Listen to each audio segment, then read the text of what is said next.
Hey everyone, and welcome. We're going to dive into the human story behind artificial intelligence. It really feels like AI just exploded onto the scene out of nowhere. But the truth is, it's been in the works for decades. So let's meet the visionaries who actually built the future we're all living in right now. I mean, just stop and think about it for a second. How much AI you use every single day.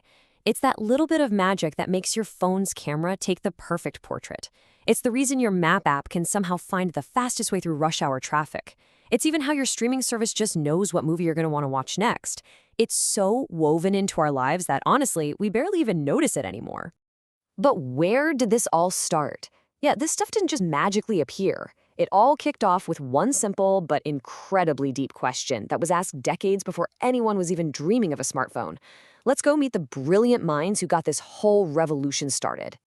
And this is it. This is the question that ignited the entire field. It wasn't about building a faster calculator or a more efficient factory machine. Nope. It was about something way more profound. Could a machine ever have a mind? So our story really begins with Alan Turing. Now, you got to remember, this was an era of these massive, clunky, room-sized computers. But Turing, this brilliant mathematician, was already seeing past all the gears and wires. He was asking if these machines could one day actually think, like really think, the way a person does.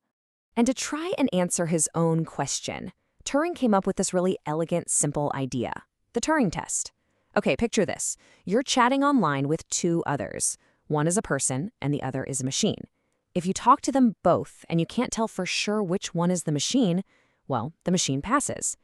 The genius of it was taking this huge philosophical question and making it something you could actually test.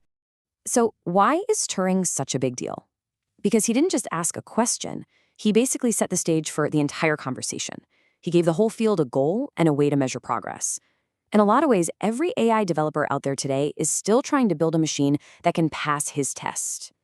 Okay, so asking the right question, that was the spark. But to turn that little spark into a real fire, this new idea needed a name. It needed a community of people to gather around it. And that brings us to John McCarthy. If Alan Turing was the philosopher who asked the big question, McCarthy was the organizer who brought everyone together.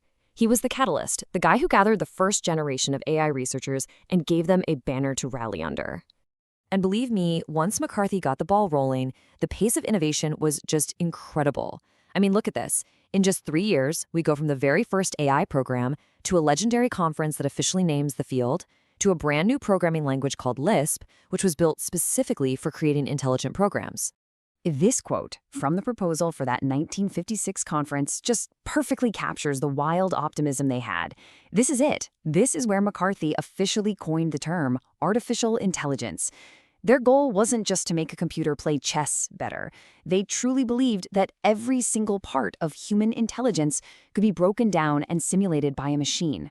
What an incredibly bold idea. So McCarthy's contribution was just massive. He didn't just give AI a name, he gave it a home. He built the community, created the tools, and really set the agenda for decades of research that would follow. All right, so now we have a name, we have a community. The race was officially on.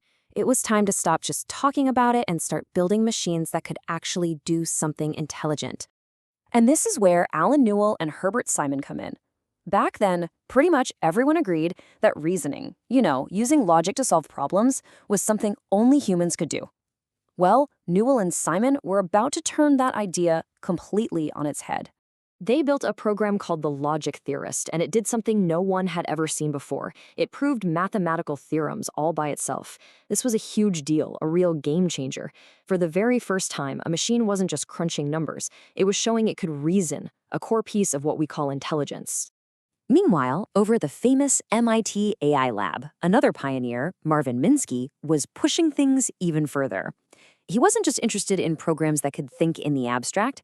He wanted to build machines that could see, hear, and interact with the real world. You see, Minsky was always looking at the bigger picture.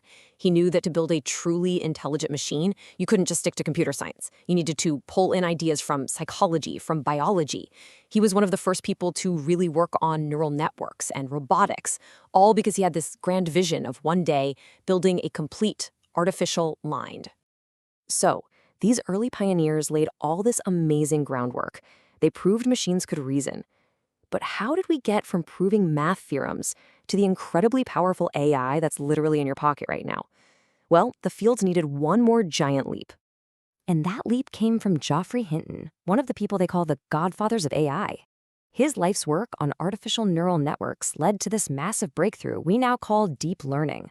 And that's the idea that machines can learn from just vast amounts of data, kind of like how we learn from experience. This is the tech that is powering the AI revolution we see all around us. Seriously, Hinton's decades of work all led to this deep learning revolution. And this is the engine that's humming away behind almost every piece of AI you interact with. When your phone understands what you're saying or your camera app instantly recognizes a face, yep, that's deep learning in action. And the leap forward this caused, it's just staggering. I mean, think about it. We went from a program that could prove, a few dozen math theorems, to systems now that can spot a specific person in millions of different photos in less than a second. This exponential jump in what AI can do is all thanks to deep learning. So when you kind of zoom out and look at this whole story, it becomes so clear that AI wasn't the invention of one person working alone in a lab. It's the product of generations of brilliant thinkers, with each one building on the ideas that came before them. It's amazing, right? All this technology that feels so brand new, so futuristic, it's actually standing on foundations that were laid more than half a century ago. Every chatbot, every smart assistant, every self-driving car project, it all traces back to the questions and the code of these pioneers. So really, the story of AI is a human story. You could almost think of it like a relay race, where one brilliant mind runs with an idea for a while and then passes the baton to the next. It's a real testament to our curiosity and our relentless chase of this radical idea, that we could understand intelligence so well that we could actually build it ourselves. Those first pioneers, they asked their question, can machines think? And over the decades, they and the people who followed them answered it with a definite yes. Now we're living in the world they imagined, and that baton has been passed to us. So the question now is, what's the next big question we need to ask about AI?